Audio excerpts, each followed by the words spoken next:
Hey guys, Justin here and welcome to today's video. I am doing something very different. I'm trying out OBS for the first time. This is my EOS 600D that's connected to my PC but via USB tether, and I've got OBS fired up so that it looks at my computer screen here. So you see my mouse cursor moving around. Yeah, that's pretty cool. The only problem is I haven't been able to solve an audio sync issue. I can do this in post, but for the time being, this will have to do. In the last video, I shared my personal workflow for Ableton and how I integrate it to play backing tracks, to play the metronome and click and cues, as well as provide some measure of automation for my Helix for presets and snapshot control. And I think I did it a bit haphazardly. So in this video, I'm doing the step-by-step complete breakdown right from scratch version of the video, and I am going to show you how, when you open up Ableton for the first time, how you navigate the interface and how you would construct a backing track from scratch. So if you open up Ableton, Ableton has two primary ways of working with it, like two different kind of workflow methodologies. The first way is arrangement view, which you can see here. This looks like your traditional digital audio workstation. So from left to right, it will be the timeline for the project. So if you drag out, if you left click and drag at the little segment, right, the little black bar on top right there, this will show you the overview. You can zoom in on a song and zoom out on a song. This is really how like you would work in a studio environment, let's say. So and I'm used to that because I used to record quite a lot for other people in my heyday as a rocker before going to full-time ministry. So I am quite used to this. The other way is if you press tab, this brings you to session view, which will allow you to arrange your clips. You can put in different MIDI clips, different audio clips, and these are arranged according to rows or columns. So all of these in a row right here, you see this little number here. If you fire this up, it plays both tracks at the same time. Whatever clips in here, it will play it at the same time when you hit that button there.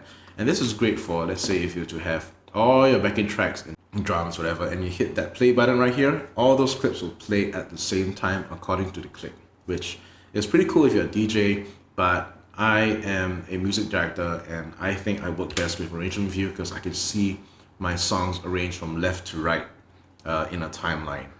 So you open up Ableton for the first time, you're going to see maybe 2 or 3 tracks depending on the version that you have. I believe Live Lite 10 has 2 audio, 2 MIDI tracks, and when you open Live Lite 8, which I have here, it's got 1 audio, 1 MIDI track. Of course, I opened up the first track to be a microphone track so you can hear what I'm saying.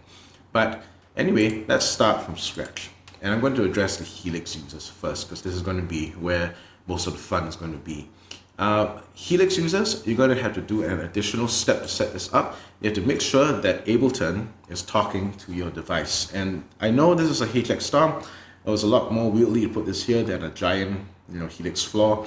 The process is going to be the same, just that on the Helix, you're going to have access to more snapshots and you're going to have an additional folder parameter to access the different folders. Whereas, as you know, HX Stomp only has one main folder, which greatly simplifies our video today. So if you're confused, just follow the steps for the HX Stomp. It's going to be exactly the same for the Helix, just that you're going to have more snapshots and you're going to have to specify the folder to look as to which preset you want in your various folders, user 1, user 2, user 3, what have you. So anyway, let's get cracking. You're going to need to set up some MIDI information. So use your shortcuts, Control, comma, will bring out the preferences. Under preferences, you will see all these submenus over here. Look at MIDI. And when you look at MIDI, you should see your device come up there. You will make sure that HX Stomp is selected in input and output. Make sure that the track, sync, and remote are on for input. And for output, just make sure that track and remote are on. So let's insert a new MIDI track. And that MIDI track, we're going to rename as Helix. I like to color code things, so I will right click and I'll choose a color. And this is so. Okay, the only time that I will use session view is to bring up the various tracks here. and this gives me the information as to what's being sent to and fro Ableton and the rest of the world outside. So if you see here MIDI from and MIDI to, basically this portion of the track tells you information about how this track is communicating with Ableton and the outside world. And from here, we don't need Helix to send input to Ableton, so you're going to click on no input. And on the MIDI 2, this basically means that this track will send MIDI information to the Stomp. Now you see this little thing here, channel. This is the channel on which MIDI is being sent from Ableton to the HX Stomp. And because I work with multiple devices on stage, I don't want everything to be communicated on the same channel. In fact, every device that you have on stage should have its own MIDI channel. And I've configured this for channel 2 because channel 1 uses something else. All you have to do is to double check your MIDI channel on the HX Stomp, which will go to your global settings, and then you check your MIDI and check just what channel is your Helix listening to. The Helix will listen to whatever channel that you designate to, channel 1, channel 4, it's really up to you. My HX Stomp is listening to channel 2, so I am going to change this to channel 2. Let's make sure that is on channel 2. The Stomp is not sending information to Ableton, but Ableton is sending MIDI information to the Stomp via MIDI channel 2. Now, on the timeline in arrangement view, you're going to see, and I'm just going to scale this down so I can make it easier for you all to see. So the way that Ableton will trigger changes on your Helix devices is by means of MIDI clips. And when, and I'm just going to do that by if you highlight a section, or you can highlight a whole bar if you need to, but you don't have to. So highlight a small section, and you're going to create a MIDI clip. The shortcut is Control-Shift-M, but you could just right click and then insert MIDI clip. That's all you need to do. Now, in this MIDI clip, so what's going to happen is that, let's say you put this MIDI clip on bar 3. As the timeline progresses from bar, the start of the song, when it hits bar 3, that MIDI clip is going to be triggered. Now, what will this do? What will the clip do? It will depend on how you set this up.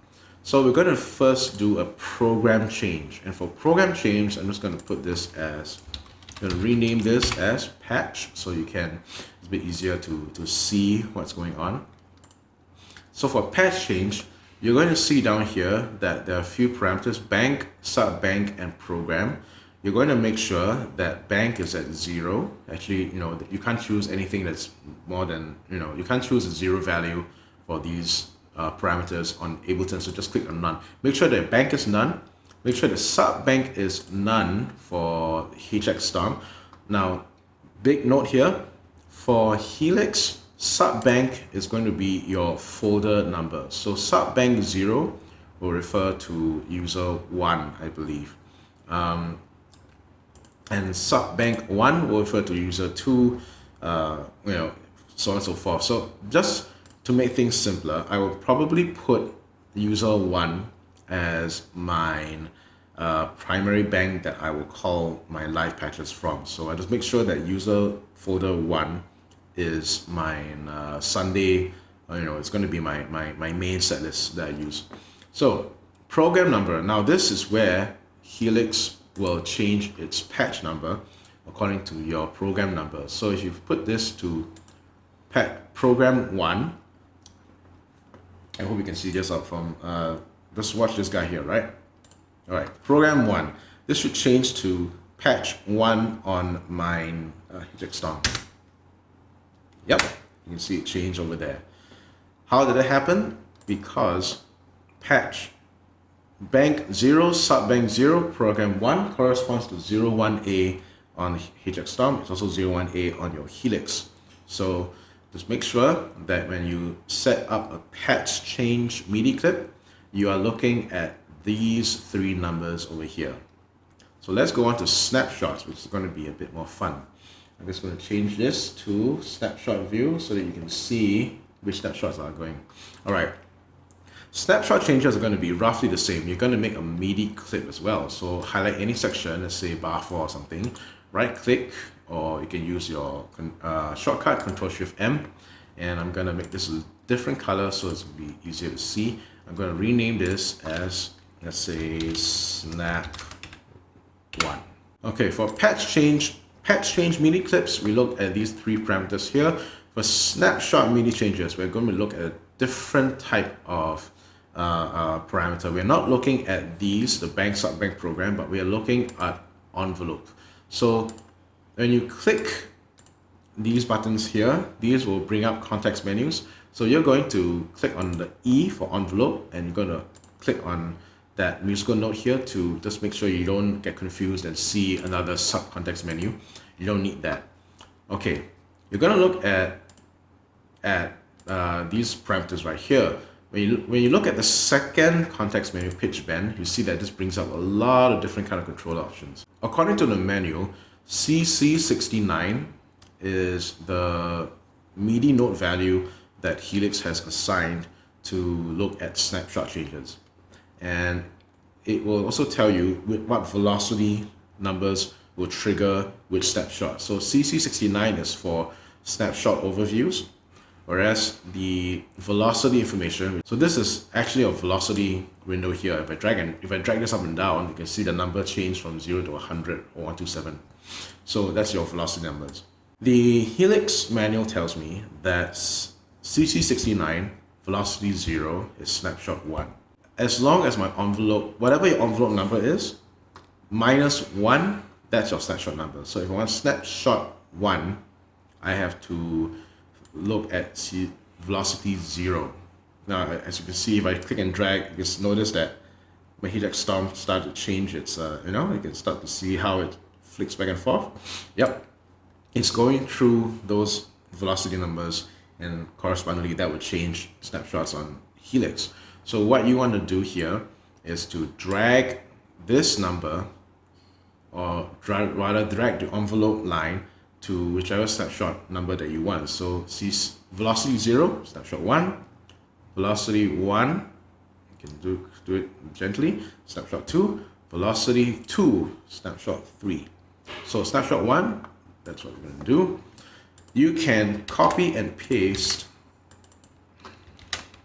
for the remaining snapshots. So I'm going to do this, snapshot 2, and this should change. Yep, that changed. I'm going to make this snapshot 3, so that's going to be number 2. So you should be able to see this change snapshot 3 times. So this will be snapshot 1, 2, 3. So that's actually it. That's how easy it is to set up automation on the Helix. So as the song progresses from left to right, from intro, verse 1, verse 2, chorus, you can insert these clips and paste them along the timeline and have them correspond to different snapshot changes that you want to do. I have found that it's most useful for situations where I need to make very quick changes. Let's say from overdrive to clean overdrive, and let's say in the context of even 1 bar or something. I can do that very easily using this automated way of automating my snapshots. So all this is just for one song. If you want to change song, you just need to at the end of a song have this. Let's say this is one song. All right, this is going to be our next song, and next song you're just going to load up by 1, or you can call up, as long as you know your folder number and program number, this will bring up the second song, and I can just do paste here. You see this is 1A now. You should go to 1B. Boom, 1B, mighty to save. Now that we've looked at Ableton being used as automating your Helix, we shall now look at Ableton as a way to provide that audio cue track for the band and as well as Metronome. So what you're going to do is going to create a few audio clips. First of all, Control T brings up the new audio track. You can use Control T, you can right click and insert track, doesn't really matter. It's up to you. I shall put this as Metronome. I'm going to create another track called clicks or cues. All right, and I'm gonna, as always, I'm gonna color code this so I know what I'm dealing with. Okay, now as far as metronome tracks go, you could put in an audio file containing the click track and load it onto the metronome here. That's no problem, but I think it's a lot easier to use Ableton's built-in metronome because they already have metronome right here. So if I can just play this. Yep, it's got its own metronome, right? And that is a pretty decent metronome. It's a nice frequency and nice EQ so that it cuts in the mix. So what I want to do is I want to change the metronome tempo marking here, right at the top of Ableton. The way I do that is by means of using a track of silence or clip, an audio clip that's got no audio information in it. So like a silenced audio clip. What this silence clip will do is that it will then be my metronome marker for the song. I'm going to do that like this. So I saved a track of silence, like 5 minutes or whatever. Okay, we're going to bring this down here, right? So this track here has got nothing on it. It's just silence. And what I will do here is I will warp and I will click on loop so that I can drag and drop this to however long I need it to be. And then I'm going to make this the master. So when you click on warp, you're going to click on two things, the master and the loop. And you might want to toggle back and forth to make sure that what you're looking out for is this segment BPM parameter here. When this has been unlocked, and you do that by just randomly clicking out back and forth from the clip, you can then change this to, let's say, MIDI to save is 73 BPM. Then you're gonna click in and out and just make sure that, now I don't know whether it's just a problem with my copy of Ableton, but when I first set this up and key in the segment BPM, Ableton doesn't change its master BPM. And what I have to do is just make sure that this is toggled back and forth a few times, click in and out of the clip a few times, and hopefully when you see a red dot on the left hand corner of your tempo marker on the master file here, that will let me know, this lets you know that Ableton is now listening to this click as the metronome. So with the loop enabled, you need this because you need to, your song isn't, a few bars long. It's actually going to be quite a lot longer. You're going to drag this out to however long your song is going to be. Okay, and I will rename this song. I'll rename the track something that will allow me to identify the song just by one glance. All right, so just make sure that this clip here is dragged into the whole duration of your song. Now that we have set up the tempo track, we're going to go to the cue track. Now there are lots of resources out there, and the one that I found very useful was multitracks.com because they have their own guide track or cue tracks that you can download for free. And when you download them, they'll come with two folders. The song sections will give you your intro, verse, chorus. It'll give you a count-in as well. 1, 2, 3, 4. And it'll also give you dynamic cues like drums in, build, so on and so forth. So what I like to do is I like to make sure that my band has sufficient notice when they are playing together. So I will give them a lot of space. I will drag and drop this onto the cue track. Make sure that you're dragging and dropping. I'll give them the section. I will give them the all in. I'll give them, let's say, a dynamic, and then I'll count in. You can shift click 1, 2, 3, 4, and doesn't need to rearrange these clips to the correct position after this. So 2.1, 2.3, and 2.4. So watch what happens when I start from the top. Intro. All in. 1, 2, 3, 4. Right? So, and that was mighty to save, so I am going to, oops, I deleted that for nothing. For patch control, I will have this normally somewhere here at the start of the song. Mighty to save is going to be called up here, and I'm going to have snapshot 1. So, watch the Helix. Intro. All in. 1. And snapshot 1. Yeah, that's it. That's cool. So these are cues for just the introduction. So I, as a general rule of thumb, I always have this much of space, 2 bars, notice, so that my band will internalize, all right, we've changed the song. I've been told how the song's going to start, and I'm given 4 counts to start. This is the basic starting point for how I will construct a completed track. And this will look, as you build your track, this is going to occupy space up to here, and then that will be one completed song.